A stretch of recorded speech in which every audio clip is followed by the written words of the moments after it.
PT barfi கேள்விப்பட்டிருக்கிறீர்களா என்னிய நட்புறவுகளே? இதோ பாருங்கள். இவ்வாறு இந்த பர்பியை நான் வாங்கி கடித்தபோது உள்ளே இருந்தது இந்த பீடி துண்டு. எப்படி இருக்கும் சற்று நினைத்து பாருங்கள்.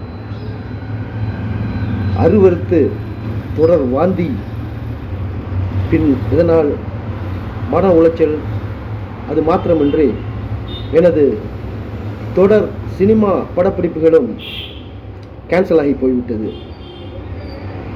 இதற்கு அவர்களை தொடர்பு கொண்டு கேட்டபொழுது சரியான ஒரு மனித நேயமான ஒரு பதிலை அவர்கள் தரவில்லை. என்ன செய்வது சொல்லுங்கள் நீங்கள்.